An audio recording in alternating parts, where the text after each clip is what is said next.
ओम नमः शिवाय। जिसने मनुष्य जन्म प्राप्त करके भगवान की भक्ति नहीं की, उसने अपना मनुष्य जीवन व्यर्थ कर दिया। और सिर्फ मनुष्य जन्म ही नहीं, मनुष्य होने से पहले जो 84 लाख योनियों में घूमकर आया, वो संपूर्ण समय उसने व्यर्थ गंवा दिया। और इसलिए हमारे शास्त्र बार बार एक एक मनुष्य को यही सलाह देते हैं कि मनुष्य जन्म को प्राप्त करके प्रत्येक व्यक्ति को अपना सर्वश्रेष्ठ कर्तव्य करना चाहिए। सबसे पहला कर्तव्य है स्वयं के प्रति आध्यात्मिक प्रगति का कर्तव्य, और इसी के माध्यम से वो इसी जन्म मृत्यु के चक्र से सदा सदा के लिए मुक्त हो सकता है। तो इसी विचार से आज की कथा आरंभ करते हैं। दूर्वा गणपति व्रत विधान। सनत कुमार बोले, हे भगवान, किस व्रत के द्वारा अतुलनीय सौभाग्य प्राप्त होता है और मनुष्य पुत्र पौत्र धन ऐश्वर्य तथा सुख प्राप्त करता है। हे महादेव, व्रतों में उत्तम इस व्रत को आप मुझे बताएं। शिव बोले, हे सनत कुमार, तीनों लोकों में विख्यात दूर्वा गणपति व्रत है। सर्वप्रथम भगवती पार्वती ने श्रद्धा के साथ इस व्रत को किया था। हे मुनि सत्तम, इसी प्रकार पूर्व में सरस्वती, महेंद्र, विष्णु, कुबेर, अन्य देवता, मुनिजन, गंधर्व, किन्नर, इन सभी ने इस व्रत को भी किया था।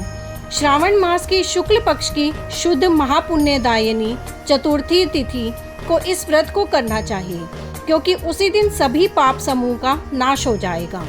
चतुर्थी के दिन स्वर्ण पीठासीन स्थित एक दंत गजानन विघ्नेश की स्वर्णमयी प्रतिमा बनाकर उसके आधार पर स्वर्णमय दुर्वा को व्यवस्थित करने के पश्चात विघ्नेश्वर को रक्त वस्त्र से वेष्टित ताम्रमय पात्र के ऊपर रखकर सर्वतो भद्रमंडल के में रक्त पुष्पों से अपामार्ग, शमी, दुर्वा, तुलसी, बेल पत्रों, इन 5 पत्रों से अन्य उपलब्ध सुगंधित पुष्पों से, सुगंधित द्रव्यों से, फलों से तथा मोदकों से उनकी पूजा करनी चाहिए और इसके बाद उन्हें उपहार अर्पित करना चाहिए।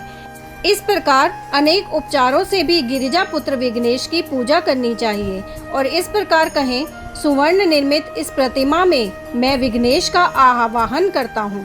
कृपा निधि प्रधारें। इस सुवर्ण में सर्वोत्तम रत्न जटित सिंहासन को मैंने आसन के लिए प्रदान किया है, इसलिए विश्व के स्वामी इसे स्वीकार करें। हे उमासुत, आपको नमस्कार है। हे विश्व व्यापिन, हे सनातन, मेरे समस्त कष्टों को आप नष्ट कर दें। मैं आपको पाद्य समर्पित करता हूँ। गणेश्वर, देव, उमापुत्र तथा मंगल का विधान करने वाले को यह अर्घ प्रदान करता हूँ। हे भगवान, आप मेरे इस अर्घ को स्वीकार करें। विनायक, शूर तथा वर प्रदान करने वाले को नमस्कार है, नमस्कार है। मैं आपको यह अर्घ समर्पित करता हूँ, इसे ग्रहण करें। मैंने गंगा आदि सभी तीर्थों से प्रार्थना पूर्वक यह जल प्राप्त किया है। हे सुरपुंगव, आपके स्नान के लिए मेरे द्वारा प्रदत्त इस जल को स्वीकार कीजिए। सिंदूर से चित्रित तथा कुमकुम से रंगा हुआ यह वस्त्र युगम आपको दिया गया है, आप इसे ग्रहण करें। लंबोदर तथा सभी विघ्नों को नाश करने वाले देवता को नमस्कार है। उमा के शरीर के मल से आविर्भूत हे गणेश जी, आप इस चंदन को स्वीकार करें। हे सुर श्रेष्ठ, मैंने भक्ति के साथ आपको रक्त चंदन से मिश्रित अक्षत अर्पण किया है। हे सुर सत्तम, आप इसे स्वीकार करें। मैं चंपा के पुष्पों, केतकी के पत्रों तथा जपा कुसुम के पुष्पों से गौरी पुत्र की पूजा करता हूँ। आप मेरे ऊपर प्रसन्न हो। सभी लोगों पर अनुग्रह करने तथा दानवों का वध करने के लिए स्कंद गुरु के रूप में अवतार ग्रहण करने वाले, आप प्रसन्नता पूर्वक यह धूप लीजिए। परम ज्योति प्रकाशित करने वाले तथा सभी सिद्धियों को देने वाले, आप महादेव पुत्र को मैं दीप अर्पण करता हूँ, आपको नमस्कार है।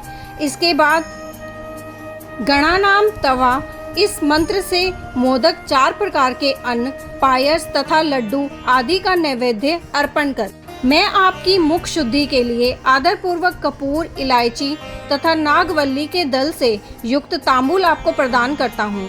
हिरण्य गर्भ के गर्भ में स्थित अग्नि के स्वर्ण बीज को मैं दक्षिणा रूप में आपको प्रदान करता हूँ, अतः आप मुझे शांति प्रदान कीजिए। हे गणेश्वर, हे गौरीपुत्र, हे गजानन, हे इबानन, आपकी कृपा से मेरा व्रत पूर्ण हो।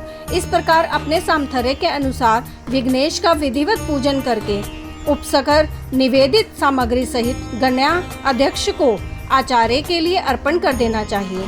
उनसे प्रार्थना करें, हे भगवान, हे ब्राह्मण, दक्षिणा सहित गणराज की मूर्ति को आप ग्रहण कीजिए। आपके वचन से मेरा यह व्रत आज पूर्णता को प्राप्त हुआ है। जो मनुष्य 5 वर्ष तक इस प्रकार व्रत करके उद्यापन करता है, वह वांछित मनोरथों को प्राप्त करता है और देहांत के बाद शिवलोक को जाता है।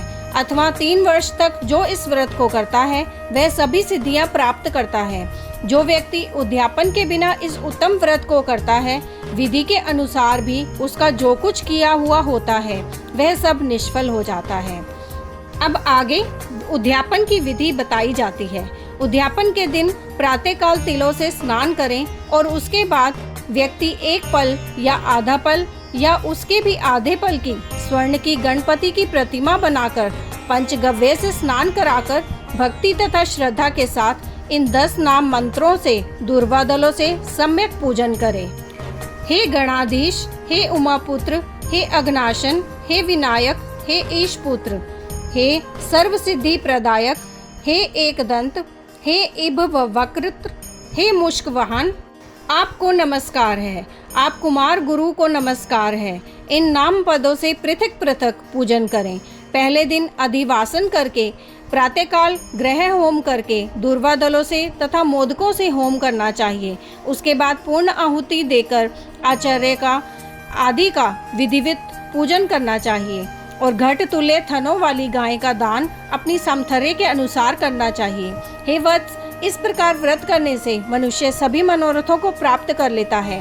हे सनत कुमार, अपने प्रिय पुत्र गणेश के व्रत के करने से संतुष्ट होकर मैं उस मनुष्य को पृथ्वी पर सभी सुख प्रदान करके अंत में उसे सद्गति देता हूँ। जैसे दुर्वा अपनी शाख प्रशाखाओं के द्वारा वृद्धि को प्राप्त होती है, उसी प्रकार उस मनुष्य की पुत्र पौत्र आदि संतति निरंतर बढ़ती रहती है। हे सनत कुमार, मैंने दुर्वा गणपति का यह अत्यंत गोपनीय व्रत कहा है। सुख चाहने वालों को इस सर्वोत्कृष्ट व्रत को अवश्य करना चाहिए। इस प्रकार श्री स्कंद पुराण के अंतर्गत ईश्वर सनत कुमार संवाद में श्रावण मास महात्म्य में दुर्वा गणपति व्रत कथन नामक 13वां अध्याय पूर्ण हुआ। आगे की और कथा सुनने के लिए आपके अपने चैनल एस्ट्रो नॉलेज को सब्सक्राइब कर लीजिए ताकि आने वाले वीडियोस के नोटिफिकेशन आपको मिल सके। ओम नमः शिवाय।